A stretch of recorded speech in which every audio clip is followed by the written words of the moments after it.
ہمیں ایک بات بتاؤ، ہمارے شیخ طریقت امیر اہل سنت نے ایک سوال کیا تھا، یہ بتاؤ تم کہتے ہو صحابہ نے میلاد نہیں منایا، تو امیر اہل سنت نے بڑا علمی جواب دیا۔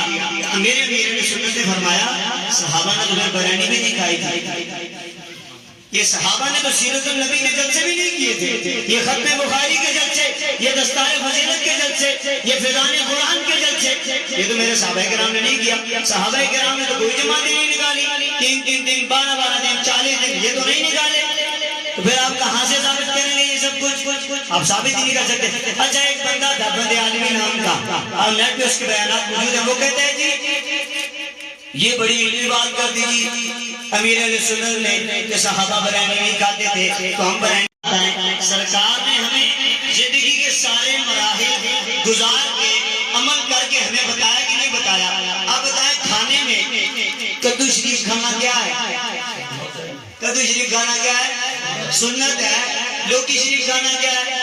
یہ بھی سنت ہے۔ پھر گوشت حضور علیہ السلام نے تناول فرمایا تو یہ بھی سنت ہے۔ تو اب جو سرکار علیہ السلام نے نہیں کھایا وہ سنت نہیں ہے۔ اب اگر کوئی کھائے گا جو سرکار نے نہیں کھایا، جو سرکار کے صحابہ نے نہیں کھایا، اس کو احادیث مبارکہ بدعت کہتے ہیں۔ کیا کہتے ہیں؟ بدعت کے رٹ لگانے والے پتہ نہیں دن میں کئی بار بدعتی بن جاتے ہیں، تو اس کو احادیث مبارکہ کے اندر بدعت کہا گیا۔ احادیث مبارکہ کی جب تشریح ہوئی نا بدعت کی، اس کی اقسام جب آپ علماء کرام نے محدثین نے بیان کی تو وہاں پر ان کھانوں کو جو کھانے حضور نے نہیں کھائے کو بدعت کہا گیا۔ لیکن پتہ کون سی بدعت کہا گیا؟ مباح بدعت، جائز بدعت کہا گیا۔ تو پتہ چلا کہ یہ جو کھانا بھی ہے نا جو حضور علیہ السلام نے کھایا تو وہ کھانا سنت، جو سرکار نے نہیں کھایا تو وہ کھانا سنت نہیں ہے، جائز ہو سکتا ہے۔ لیکن میں ان کے کلیے میں انہی کو جواب دے رہا تھا، یہ ان کے علم کی کمی ہے۔ تو حضور علیہ السلام کی زندگی بہترین نمونہ ہے، جو سرکار نے کیا وہی کرو، جو سرکار نے کھایا وہی کھاؤ۔ پھر یہ جتنا آج کا سارا نظام تھا یہ کوئی میرے آقا علیہ السلام کے دور میں نہیں تھا۔ پھر کہتا ہے یہ آپ سرکار کی محبت میں لائٹیں لگاتے ہو، سرکار کی محبت میں آپ جھنڈے لے کے چلتے ہو۔ میں نے کہا بڑے دکھ کی بات ہے، تجھے شرم نہیں آتی بات کرتے ہوئے؟ تمہارا مولوی آئے، تمہاری تحریک کا کوئی بندہ آئے، تم اپنی تحریک کے بندے کے نام کے جھنڈے لے کے چلو۔ میں نے کہا تمہارے یہاں شادیاں ہو تم لائٹیں کرو، تمہیں کوئی پرواہ نہیں ہوتی، لیکن جب میرے آقا علیہ السلام کی میلاد کی باری آئے تو تمہارے پیٹوں میں مروڑ پڑ جاتے ہیں۔ حقیقت میں بات کچھ اور ہے۔ پھر یہ کہتے ہیں کہ آپ نے جو میلاد کیا، جیسے ہمارے اشفاق بھائی نے میلاد کیا، کم از کم زیادہ نہیں تو کچھ نہ کچھ 20,000 کا خرچہ ہو ہی گیا ہوگا۔ تو کہیں گے یار 20,000 پہ آپ نے میلاد کا خرچہ کیا، کسی غریب کو دے دیتے، کسی غریب کی بیٹی کی شادی کر دیتے۔ اب یہ بھی سوالات لوگوں کو تھے، عجیب سوالات۔ میں نے کہا ذرا مجھے ایک بات بتائیں، پاکستان میں اتنی مشہور شادی ہوئی ہے جس کا خرچہ آپ سن کے حیران ہو جائیں گے، جس شادی کا خرچہ 200 کروڑ، کتنا؟ 200 کروڑ جو شادی کا خرچہ ہوا ہے، یہ 2 ارب، جس میں مولانا صاحب 10 لاکھ روپے نکاح پڑھانے کا لے کر آئے ہیں۔ تب ان لوگوں کو غریب کی بیٹی یاد نہیں آئی، تب ان کو بیوہ یاد نہیں آئی۔ بیوہ یاد آتی ہے، غریب یاد آتے ہیں حضور کی میلاد میں۔ اور میں یہ قسم اٹھا کے کہتا ہوں، آپ پوری دنیا میں دیکھ لیں سرکار کا میلاد منانے والے ہیں ہی غریب، اور غریب حضور علیہ السلام کا میلاد مناتے ہیں۔ اور میں یہ بھی عرض کر دوں، میلاد منانے کے لیے کوئی بڑا جلسہ ہونا ضروری نہیں ہے، میلاد منانے کے لیے لاکھوں کا مجمع ہونا ضروری نہیں ہے، میلاد منانے کے لیے بڑے سے بڑا خطیب ہونا ضروری نہیں ہے۔ لیکن تم آپ اپنے گھر میں گھر والی بیٹھ جائیں، جو گھر والی ہیں، کھانا پکائیں، میرے آقا کی نعت پڑھیں اور دعا کر کے حضور کو شان ثواب کرتے، یہی میلاد ہو جاتا ہے۔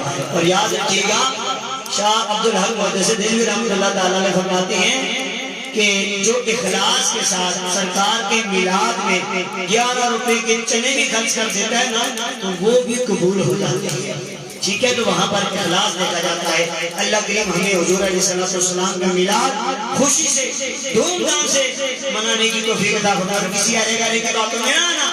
اب آئیے ذرا جواب بھی سن لیں، کیا سرکار کے صحابہ نے میلاد منایا کہ نہیں منایا؟ اب سنو، حضرت کاتب وحی، تمام مومنوں کے مامو جان، حضرت امیر معاویہ رضی اللہ عنہ یہ میرے آقا علیہ السلام کے صحابی ہیں، حضور کے صالح ہیں، تمام مومنوں کے ماموں ہیں، یہ روایت فرما رہے ہیں۔ یہ کیا روایت فرماتے ہیں؟ کہتے ہیں کہ ایک دن حضور علیہ السلام اپنے گھر مبارک سے بیت تشریف لائے تو صحابہ کرام کو بیٹھے ہوئے دیکھا تو فرمایا کہ تمہیں یہاں کس چیز نے بٹھایا ہوا ہے، یعنی کس مقصد کے لیے بیٹھے ہوئے ہیں؟ تو صحابہ کرام نے عرض کیا یا رسول اللہ ہم نے یہ جلسہ اس لیے کیا ہوا ہے کہ ہم اللہ پاک کا ذکر کریں، اس کی حمد و ثنا کریں، اس نے ہمیں اسلام کا رستہ دکھایا اور آپ کو بھیج کر اسے یا رسول اللہ آپ کو بھیج کر ہم پر احسان فرمایا۔ آپ نے فرمایا اللہ کی قسم کیا اسی چیز نے تمہیں بٹھایا ہوا ہے؟ اب میرے آقا نے سوال کیا آگے سے، قسم اٹھاتے کہ اے میرے صحابہ اللہ کی قسم کیا اسی چیز نے تمہیں یہاں پر بٹھایا ہوا ہے؟ صحابہ کرام نے عرض کیا یا رسول اللہ کی قسم ہم اسی چیز کے لیے بیٹھے ہوئے۔ تو سنیے میرے آقا علیہ السلام نے فرمایا کہ بے شک میرے پاس جبریل علیہ السلام آئے ہیں اور انہوں نے بتایا ہے کہ اللہ پاک تمہارے اس عمل یعنی میلاد منانے کی خوشی پر فرشتوں کے سامنے فخر فرما رہا ہے۔ تو میلاد منانے والوں پر اللہ کیا کرتا ہے جی؟ فرشتوں کے سامنے فخر فرماتا ہے۔ تو یہ میرے آقا علیہ السلام کے صحابہ نے میلاد منایا اور بھی بہت ساری روایات ہیں۔ میرے آقا علیہ السلام خود اپنا میلاد منایا کرتے تھے، بلکہ سرکار تو ہر پیر شریف کو اپنا میلاد منایا کرتے تھے۔ حضور علیہ السلام ہر پیر شریف کا روزہ رکھا کرتے تھے۔ صحابہ پوچھتے یا عبداللہ آپ نے پیر شریف کا روزہ رکھا ہوا ہے؟ سرکار کہتے ہیں میں نے اس لیے روزہ رکھا ہوا یہ میری پیدائش کا دن ہے۔ تو حضور نے اپنا میلاد خود منایا ہے اور میرے آقا علیہ السلام کے صحابہ نے بھی میلاد منایا اور الحمدللہ ہم صحابہ کی نقش قدم پر چلتے ہوئے ہم اہل سنت و جماعت حضور علیہ السلام کا میلاد مناتے ہیں۔ اللہ کی ہمیں حضور علیہ السلام کی عظمت و شان کو سمجھنے کی توفیق عطا فرمائے۔ یہ دلوں کا زنگ ہے، جس طرح کی باتیں کرتے ہیں نا، جب بھی حضور کی شان کی کوئی بات ہے تو ان کی یہ رنگ برنگی سوالات ہیں۔ جو سرکار کے بارے میں سوال کرتے ہیں نا ایسے نہیں ہے ایسے نہیں ہے تو سمجھ جاؤ معاملہ خراب ہے، زنگ لگ چکا ہے، یہ بندہ ٹھیک ہے نہیں، اسے بچانا چاہیے اپنے آپ یہ چیز سیکھے۔ اب کوئی ہمارے والد صاحب کے بارے میں بات کرے تو ہم اس کے ساتھ نہیں بیٹھ سکتے، اس سے اپنے آپ کو بچاتے ہیں۔ جو روزگار کے بارے میں باتیں کرتے ہیں اس کے ساتھ نہیں بیٹھتے، اسے بھی ہم نے بچنا ہے۔ خیر اللہ پاک ہمیں عمل کرنے کی توفیق عطا فرمائے۔ میرا آقا کے غلاموں میں نے آپ کے سامنے قرآن مجید کی ایک آیت مقدسہ پیش کی، پارہ 6 سورہ المائدہ کی آیت نمبر 15 اللہ پاک جس میں فرماتا ہے قد جاءکم من اللہ نور و کتاب مبین۔